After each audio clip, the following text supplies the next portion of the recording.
ನಮಸ್ತೆ. ಇವತ್ತಿನ ಟಾಪಿಕ್ ಏನಪ್ಪಾ ಅಂದ್ರೆ ಕೈ ಮದ್ದು. ಅದಕ್ಕೂ ಮುಂಚೆ ನಾನು ಲಾಸ್ಟ್ ವೀಕ್ ಅಲ್ಲಿ ಒಂದು ವಿಡಿಯೋದಲ್ಲಿ ಹೇಳಿದ್ದೆ ಈ ಸಲ ಚಾಮುಂಡೇಶ್ವರಿ ಬರ್ಡೇ ಏನಕ್ಕೆ ಸ್ಪೆಷಲ್ ಅಂತ. ಯಾಕಂದ್ರೆ ಚಾಮುಂಡೇಶ್ವರಿ ಬರ್ಡೇ ಮತ್ತೆ ನನ್ನ ಬರ್ಡೇ ಎರಡು ಒಟ್ಟಿಗೆ ಬಂದಿತ್ತು. ಹಾಗಾಗಿ ನಾನು ಇಷ್ಟಪಡೋ ದೇವರು ನನ್ನ ಬರ್ಡೇ ದಿನ ಬಂದಿದೆ ಅಂತ ನನಗೆ ಈ ವರ್ಷ ಸ್ವಲ್ಪ ಸ್ಪೆಷಲ್ ಆಗಿತ್ತು.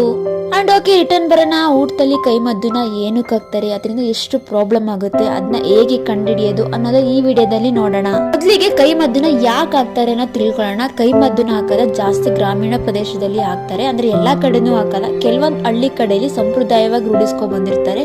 ಅದ್ ಯಾವಾಗ ಹಾಕ್ತಾರೆ ಅಂದ್ರೆ ಅಮಾವಾಸ್ಯೆ ಹುಣ್ಣಿಮೆಲಿ ಊಟಕ್ಕೆ ಕರೆದು ಅವ್ರಿಗೆ ಗೊತ್ತಿಲ್ದಂಗೆ ಹಾಕ್ತಾರೆ.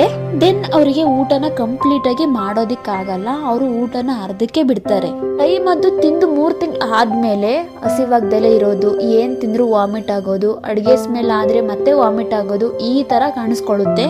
ಅವರು ಫಿಸಿಕಲಿ ಮತ್ತೆ ಮೆಂಟಲಿ ತುಂಬಾ ಪ್ರಾಬ್ಲಮ್ ಫೇಸ್ ಮಾಡ್ತಿರ್ತಾರೆ. ಅಂಡ್ ಇದು ವೆರಿ ಇಂಪಾರ್ಟೆಂಟ್ ಏನಂದ್ರೆ, ಕೈ ಮದ್ದು ತಿಂದ ಮೇಲೆ 1 ವರ್ಷದೊಳಗೆ ಪ್ರಾಬ್ಲಮ್ಗೆ ಸೊಲ್ಯೂಷನ್ ತಗೊಂಡಿಲ್ಲ ಅಂತ ಅಂದ್ರೆ ಅವರು ಡೆತ್ ಆಗೋ ಚಾನ್ಸಸ್ ತುಂಬಾ ಇರುತ್ತೆ. ಇದೇ ಕಂಡುಹಿಡಬೇಕು ಅಂದ್ರೆ ನುಗ್ಗೆ ಸೊಪ್ಪಿನ ರಸ ತಗೊಂಡು ಲೆಫ್ಟ್ ಹ್ಯಾಂಡ್ ಮೇಲೆ ಆ ರಸನ ಹಾಕಿದ್ರೆ ಅದು ನೊರೆ ಆಗಿದ್ರೆ ಅದು ಕೈ ಮದ್ದು ಹಾಕಿದ್ದಾರೆ ಅಂತ ಅರ್ಥ. ಆ ರಸ ಹಾಗೆ ಇದ್ರೆ ಕೈ ಮದ್ದು ಹಾಕಿಲ್ಲ ಅಂತ ಅರ್ಥ. ಅದಕ್ಕೆ ಬೇಗ ಟ್ರೀಟ್ಮೆಂಟ್ ತಗೊಂಡ್ರೆ ಏನು ಪ್ರಾಬ್ಲಮ್ ಆಗಲ್ಲ, ಬಟ್ ಸ್ವಲ್ಪ ಲೇಟ್ ಮಾಡಿದ್ರೆ ಡೆತ್ ಆಗೋ ಚಾನ್ಸಸ್ ತುಂಬಾನೇ ಇರುತ್ತೆ. ಅಂಡ್ ಕೈ ಮದ್ದು ಹೇಗೆ ರಿಯಾಕ್ಷನ್ ಆಗುತ್ತೆ ನಮ್ಮ ಬಾಡಿಲಿ ಅಂದ್ರೆ, ತುಂಬಾ ಕೋಪ ಬರೋದು, ಒಡೆಯಕ್ ಹೋಗೋದು, ಅಳೋದು, ಕಿರ್ಚಾಡೋದು, ತಲೆ ಹೊಡ್ಕೊಳ್ಳೋದು, ಕೆಚ್ಕೊಳ್ಳೋದು, ಈ ತರ ಎಲ್ಲ ಕಾಣಿಸ್ಕೊಳ್ಳುತ್ತೆ.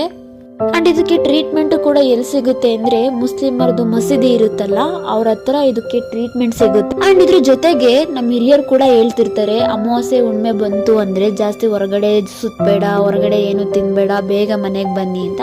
ಬಟ್ ನಾವು ನಂಬೋದಿಲ್ಲ, ಇದಕ್ಕೆ ಹೇಳೋದು ಹಿರಿಯರ್ ಮಾತು ಕೇಳಬೇಕು ಅಂತ. ಅಂಡ್ ಈ ವಿಡಿಯೋ ನಿಮ್ಗೆ ಇಷ್ಟ ಆಯ್ತು ಅಂದ್ರೆ ಸಬ್ಸ್ಕ್ರೈಬ್ ಮಾಡ್ಕೊಳ್ಳೋದ ಮರಿಬೇಡಿ. And thank you for watching.